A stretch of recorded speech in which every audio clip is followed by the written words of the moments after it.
funny. It's not very funny, but when I was in, what grade would I be in?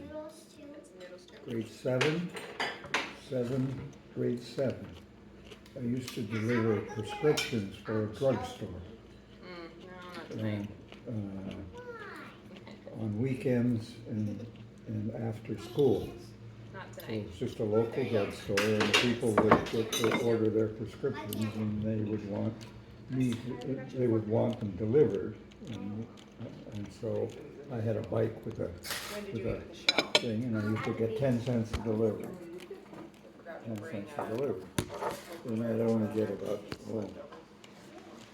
10 deliveries a day. It makes maybe $1 a day, or and I used to use it all up. This was during the war, and there was no candy or chocolate. What?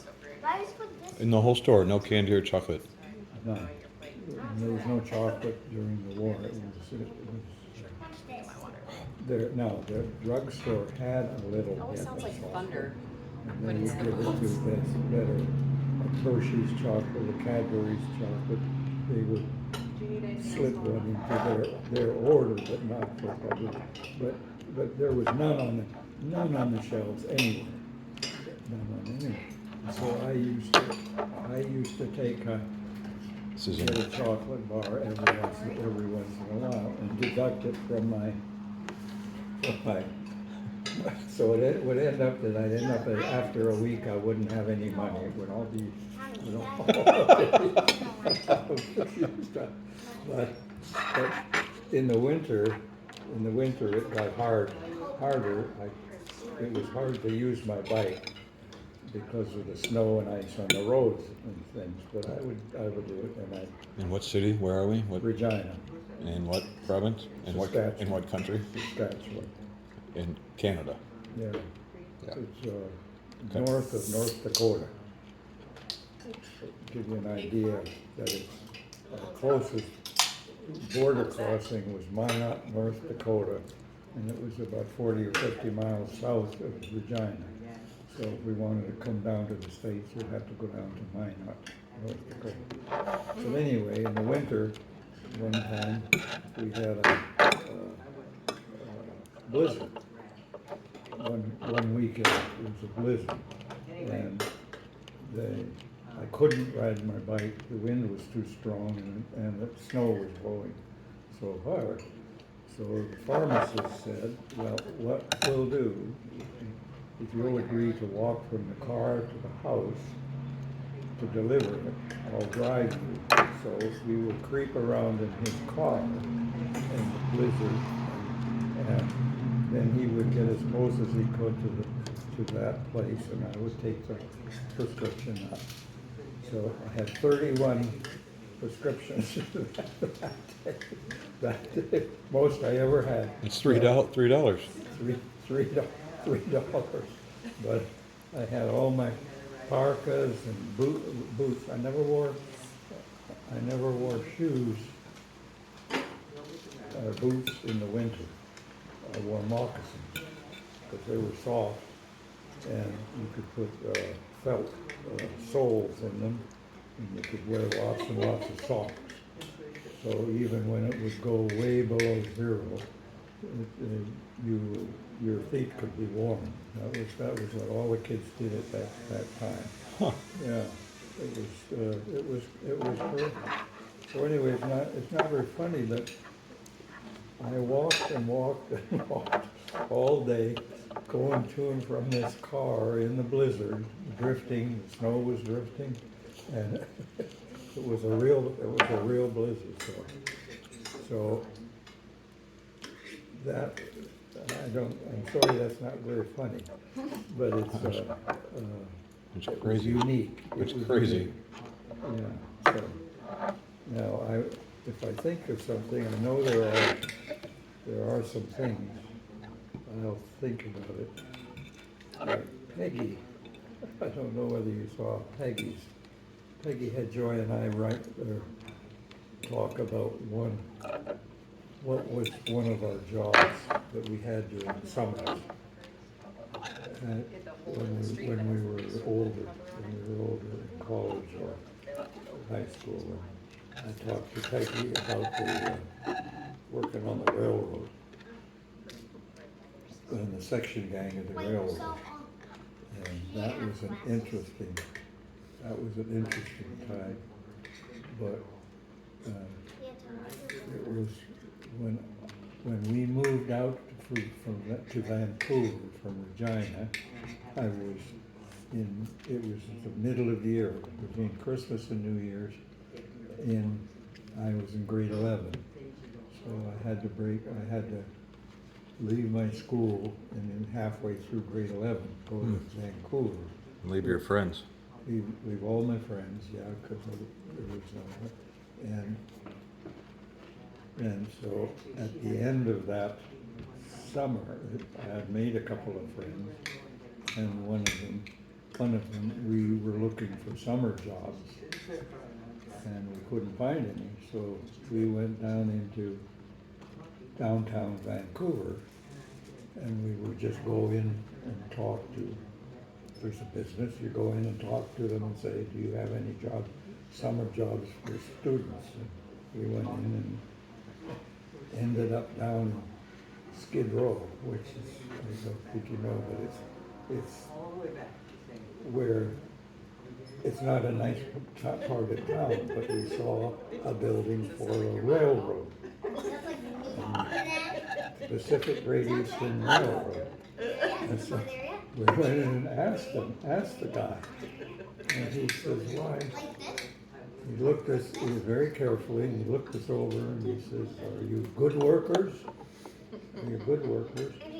I have a position for 2 people up on a section gang.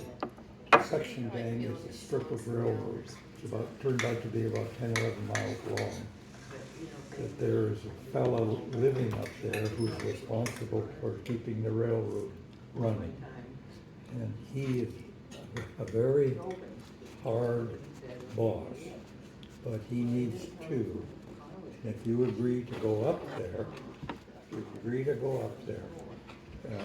we will pay your way. But if you come back before the end of the summer, you have to pay your own. And we had to do all of our food, get all of our food ourselves. We lived in a little bunkhouse, 5 bunk beds, and there was no electricity. It was an outhouse, and there was these little coal oil lamps, and a wood stove. And we did have running water. In the bunkhouse. But anyway, we ended up working there for the whole summer. And the guy's name was Tony Confortin. And he had an interesting, he was Italian. He was the strongest guy I've ever seen. And he was crazy. And he slept in the bunkhouse too? No, he had a house. But he was crazy because a grizzly bear got him. And he was walking down, he was gonna walk from his house to the next place down one time at night. And the railroad went into like a little canyon, and there was a river down there, and the salmon were coming up the river, so the bears were down during the day fishing for salmon. Anyway, he was walking down to see his buddy, and a bear caught him from behind, and he was torn up, his scalp was all ripped off, his legs were chewed, gaps in his and what the bear decided was, I guess he was full from eating fish all day, so what he did, the bear he played dead.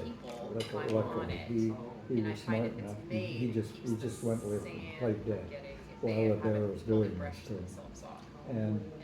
And the bear threw him down, and there was a big pile of old railroad ties there that had to be just, and the bear tried to cover him up, to bury him, so that he could come back later. This is him telling us the story, and the bear left, and then he crawled out of this stuff and went down to, he walked another 2 miles down to his friend's place and knocked on the door. And the poor fella opened the door, and this guy, all torn up, bleeding like was tragic. Good evening. But Could I get a hand here? So it was remote up there. There was, there was no town, no nothing. They had to wait the next day for the one train a day that came through. And then wait for it to go up, and then come back and pick them up and take them down to a town called Squamish, which was, there was no road or railroad from Vancouver to Squamish. You had to go out by boat at that time. Okay. Hope Sound, no. You remember that? What was the name of the sound? It's about 50 miles up, and the mountain goes right down to the water like that, and they hadn't been able to put a road through or a railroad through, so everything had to go up by boat. There's another page. So they put them on the boat. Okay, wait. When they went back to Vancouver, and We saw Lions. What? they were able to radio from there, for them to have an ambulance waiting to Wait, Dave, you when he got into Vancouver.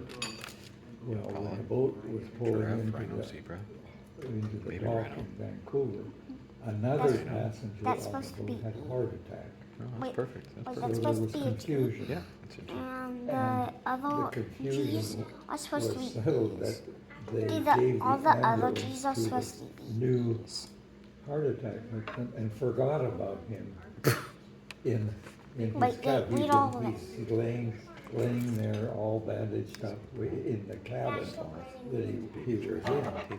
So he waited and waited and waited. I still don't want it. And he went in, and finally he decided nobody was coming for him. So he got up, walked off the boat, because all the people had left the boat, went up into Vancouver, got off the dock, and this was again on the Skid Row where this boat was in, and he saw a policeman who had his back to him, and he walked up and tapped him on the shoulder, and the guy turned around and heard this guy he was completely bandaged, arms, legs, head, and he asked him, where was the hospital? Well, this whole activity made him crazy. He was literally crazy, but a real nice guy. He couldn't read or write, and he was just a wonderful guy. Yeah? And he took a liking to me, so whenever there was a job that required 2 people, and there were lots of those on the job, what we had to do was find railroad ties that were rotten, and pull them out, put new ones in, and spike them so that the railroad was and this was like every 5th tie or something every year had to be pulled out. And it was very hard work, but once it got in, it had to be pushed up to the railroad. So you had to 2 people working with a square jawed shovel, push it down into the dirt, and then you pull back on the handle and it would push dirt underneath. Ah, And so you had to make sure there was lots of dirt. So he liked to do that. And so he got me as his buddy doing it. And so as soon as I could catch up with him, he'd go faster. He just tried to make me work as hard as I ever worked in my life ever since. I've never worked as hard but for days on end, all summer. 6 days a week. And we had to order food from Vancouver. There was a little tiny store, an Indian reservation there. No cars, no, and the little tiny store would get some basics every once in a while. But we had to order from a department store in Vancouver. And we'd write a letter down to Mom and Dad would get it ordered, and then it would be shipped up by the railroad. Shipped up by the railroad. We had to buy it all, so we had Dinty Moore's stew and all the canned goods and stuff. So it was experience. But when we were going to leave, when the summer was over, he said, I don't know whether you want to come back next year if you want. I'll give you a recommendation. So I said, gee, that would be great, because he had the reputation of doing all his section without asking for. There was a train that was full of guys from Vancouver that would go along. I mean, you had the bunks on the train, and they would help a section over the summer if they fell behind. And he never wanted that help. So anyway, he wrote me a recommendation. Well, he didn't. When I went to get it, I went there, and there was one of the men from the reservation. He was an Indian who could write. And so this guy. Oh, you had to transcribe it. Told him what to say, and I'll always remember it. In all things, I find Frank Death a good worker. And he put an X on it. That was his name, or signed his name as an X.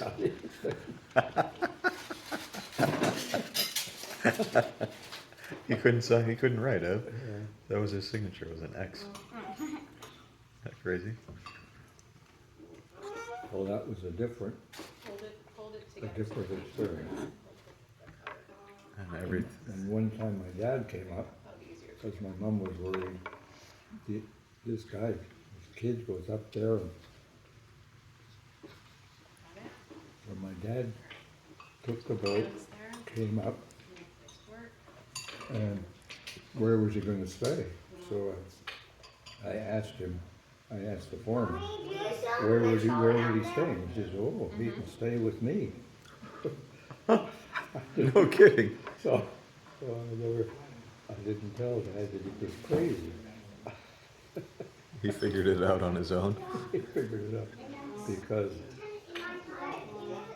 we were invited for dinner when he came, and there's these coal oil lamps with shadows on the walls and things. So I asked Tony, why don't you tell Dad about the bear? Dad. So he acted out the bear. So he was leaping around the back of my dad, who was not a very tall guy, and growling and everything.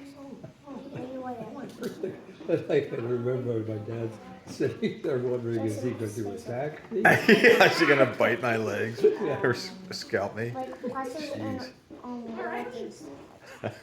Control ourselves. So anyway, he gave a good report to Mom that it was okay up there. It's a wonderful place. Daddy, It was, yeah. do you remember when my game where that Yeah. game went? What's the ski resort north of Vancouver? Was it Whistler. Whistler. When we were there, Mommy, Daddy. that was Alta Lake stop on the railroad. You could see the mountain. Did you guys? There was Whistler and, Blackcomb. yeah, Okay, draw Blackcomb. some. Draw And there was a small things. couple of, That's all I can couple know. of, That's all I know. All I know lips. is show two hands. Oh, really? there, yeah, the kind of pulled the individuals up, That's all I know. No? I know you know but more. there was no I road don't know to anything get there. else. They would have to take a boat at that time. Okay, Did you take a boat or a train? Okay. Just a boat. No, you couldn't, there was no train from Vancouver to Squamish. You had to take a boat, That boat that and you, then you take the train. Can we go on the other side or just Wow. on the same page? How long was the boat ride? Pardon? How long was the boat ride? Okay. Oh, about 5 hours. You'll be. Then you do it on your own. It was a nice boat. Took a lot of, well, Okay, they had to okay. take everything up there by boat that the town needed. Wait, so 5 people went up to work during? We were the only two. We had a old fellow who lived there, and he had 2 Indians from the reservation. that took the 5 bunks. Pardon? That took the 5 bunks. No, nobody, well, no, Just nobody. the 2 of you in the 5 We bunks. only had an occasional guy would hire on from Vancouver, come up. What's that? They were never there when they Oh, thank you. couldn't take the work. These ages are really What? fun. No, they would quit and go back. No, they wouldn't work Coming that out of hard. a And he wouldn't have physically them if they wouldn't demanding work. series of years. And you were I feel like 16? this is 17. everyone can kind of 17. carry their own stuff. Wipe their own We went problems. back the next year. You did it 2 summers you did it? We got 83 cents an hour the first year. And the next year we had a raise. We got 87 cents an hour. What's that? That's better than your first job. Well, 10 cents a. 10 cents a thing? 10 cents a delivery, yeah. 10 cents a delivery, so then 83 cents going to 7 cents per hour. We had to buy all their food out of that. Oh, out of that 83 cents, you were responsible to pay for your own food? Had to. How's your feet fit? Good. Not as good as it used to be. No? Somebody have some. What, are we allowed in? What? Are we allowed in? Inside? Sure. You're not in charge. I know that. Hey, Tommy, you want to ask Grammy your question? Okay, wait, you will see. Thank you. Sorry. I assume so. What's 100 plus 10? It's 100 plus 1. He's the mathematician. Come on, you can do that. Wrong audience. What's 100 plus 10? You know what 100 plus 10 is, buddy. I do, but I want to know if you do. Okay. 111. Wait. It's 111. No, it's not that. It's 11 plus. It's 11. It's not. It's 11. It's not that, Jenny. It's not that, Jenny. I'm going to use coconut. Okay, hold it on the table Careful somewhere. how you're pointing that pen, will you? Okay, next. Tommy. Tell me, what was your question? When will you see Grammy in New York next? It was 100 plus 10. That's the question for Grammy? Oh, for me, I thought I sent it away, 110? No. What's 100 plus 10? 110. No. What? What is it, dude? 1,000. 100 times 10? 1,000. Oh. Oh, tricky. What? Let me. Buddy, can you ask the question